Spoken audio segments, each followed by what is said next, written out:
Olá a todos. Eu estava jogando Devil May Cry 3 no teclado, destruindo meu teclado só apertando I e J pra atacar e atirar. Lembrei que eu tinha que falar sobre a nova adaptação do Devil May Cry da Netflix. Eu já posso dizer que, a animação não é ruim, a história é bastante ruim, e os personagens, o design deles não são ruins também, mas alguns pelo menos, né? Eu vou falar mais sobre isso mais à frente, mas eu vou trazer a minha perspectiva, vindo de alguém que jogou todos. Eu joguei todos os Devil May Crys, eu joguei todos, exceto o 5, porque eu não comprei e também ainda não pirateei, e eu vou fazer isso assim que eu terminar o HD Collection inteiro. Mas, enfim, vou falar um pouco sobre essa animação agora, porque eu não quero ficar enrolando muito, então... Bom, pra começar, eu gostei do design de personagens do Dante. O Dante, ele tem uma aparência que lembra o do Devil May Cry 3, porém com o cabelo do Devil May Cry 2. Eu gostei do rosto da Mary, e sim, eu vou chamar de Mary, eu não vou chamar de Lady, apesar de o Dante chamar ela de Lady, mas o nome dela é Mary, tá ok? Tá ok? E também eu gostei do personagem, e também gostei do visual do Virgil, porque é praticamente o visual do Devil May Cry 3. Então, sei lá, não tem muito o que falar sobre o Virgil, porque ele só aparece 2 vezes no anime. Então, bom, apesar do anime não fazer parte da cronologia da série, o anime é um grande fanservice. Aparece vários chefes dos outros jogos do Devil May Cry, aparece personagens que não são nem menos memoráveis de outros Devil May Cry, exceto do reboot, é claro. Como, por exemplo, Agni Yudra, que aparece no Devil May Cry 3, e aquela mulher planta que vira um dragão que anda por aí pelas florestas do Devil May Cry 4. Eu esqueci o nome, tá bom? Então, talvez eu coloque na edição o nome, mas eu esqueci agora, de cabeça. E aparece aquele demônio azul metamorfo do Devil May Cry 1, então praticamente não faz o menor sentido. E sem falar que também aparece o Cavalier, como é que... É um Cavalier do Devil May Cry 5, eu vi nos trailers e nos gameplays que tinha. Eu não joguei o jogo ainda pra saber de onde vem aquele Cavalier, mas ele aparece lá. E eu presumo que aquele Cavalier não faz o menor sentido na história de ele estar lá, na história do anime, dessa adaptação, porque os Cavalieres eles surgiram depois que o Neo Ângelo simplesmente deixou de ser Neo Ângelo, que, bom, era o Virgil. Mas enfim, não faz o menor sentido, ter chefes da série inteira sem ao menos ter, ter certos chefes da série que não eram pra estar aparecendo naquele momento, e era pra estar aparecendo depois, sabe? E também não é só um fanservice da série, mas também é um fanservice de outros jogos, como por exemplo Resident Evil, que aparece referência a Resident Evil, umas 2 vezes na série, só pra dizer, olha só, esses universos estão conectados, Resident Evil e Devil May Cry, porque, porra... tem uma parte onde o Enzo e o Dante estavam discutindo, sobre como aquele foi o pior trabalho que o Dante já fez, e o Enzo vira pro Dante e fala, pior que o do Raccoon City, e o Dante simplesmente responde, não é pior que o do Raccoon City. Então, quer dizer que esses 2 universos estão conectados, entre aspas. Imagina o mundo, o quão fodido ele é pra, ter uma invasão de zumbis, tem uma epidemia de zumbis e uma invasão de demônios, com certeza seria um universo onde a raça humana estaria em um grande risco de extinção, sabe, E também tem referência a Mega Man, mas é uma referência bem rapidinha, só aparece, um daqueles, aqueles bagulhinhos de balançar dentro do carro, sabe, que tu dá um peteleco e balança a cabeça, mas é do Mega Man, aparece como, brevemente, mas não é, lá essas coisas.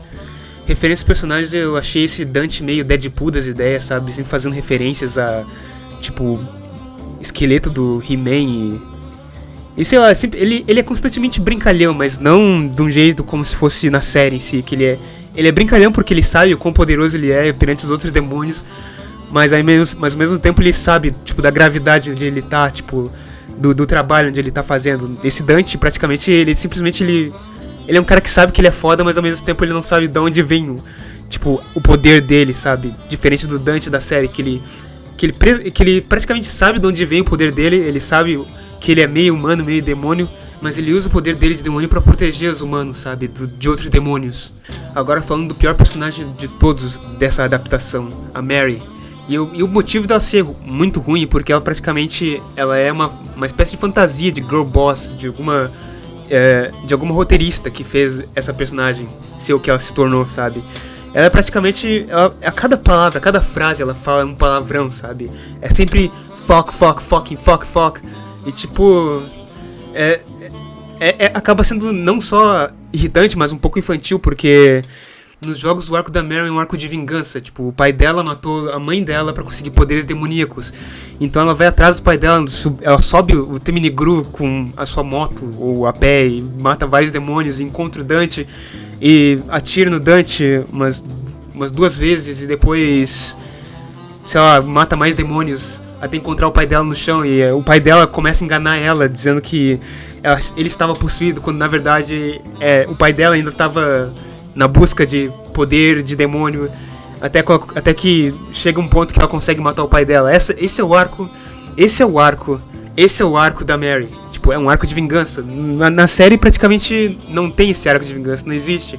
Nessa adaptação, a história da Mary é quase como se fosse a história do Batman. Ela e seus pais, depois de assistirem o filme, estavam voltando pra casa e dentro de um subway, dentro de um metrô, e elas veem um cara muito estranho sentado num banco, e ele está totalmente esquisito, e do nada ele vira um demônio. Ela vê esse demônio e pega uma pistolinha de brinquedo e diz: agora que eu te mato, demônio! A mãe dela tenta proteger ela pra não ser atacada pelo demônio. O pai dela, um beta cuck do caralho, não faz porra nenhuma, só fica paralisado e quase vendo a sua mulher e filha sendo mortas por um demônio.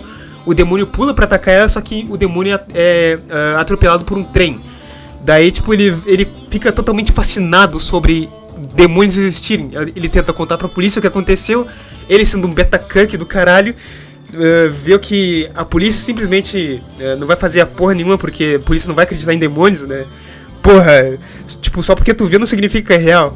Então ele decide estudar os demônios e ver que realmente dá pra conseguir poder através deles. E ele injeta sangue de demônio na própria veia e vira um demônio. Depois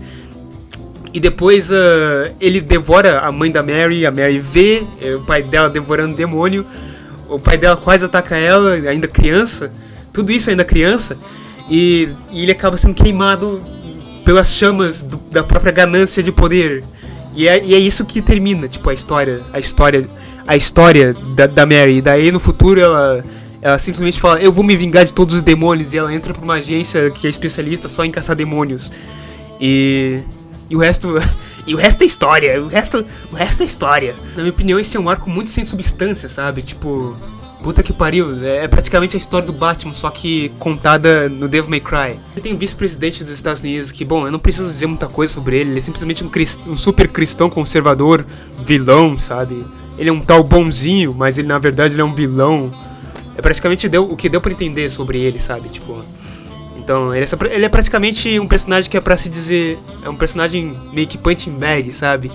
Pra dizer que cristãos são ruins, ou algo do tipo. E além desses dois, também tem os personagens que apareceram no mangá do Devil May Cry 3, que é o Enzo, que ele é o cara que dá trabalhos pro Dante, inicialmente dava trabalhos pro Dante, antes do Morrison aparecer. E também o Coelho, que ele é o antagonista dessa adaptação, e que também ele era o antagonista da adaptação mangá do Devil May Cry 3. O que eu estranho, porque o mangá do Devil May Cry 3, ele tinha uma temática Alice nos Países das Maravilhas, enquanto nessa adaptação não tem essa temática, sabe? Então, por que você colocou o Coelho como se fosse o vilão principal? Por que não podia ser o Ares do Devil May Cry 2, já que a Lucia aparece brevemente nessa adaptação? Bom, pra finalizar essa parte, vamos falar da tempestade que se aproxima, o Virgil.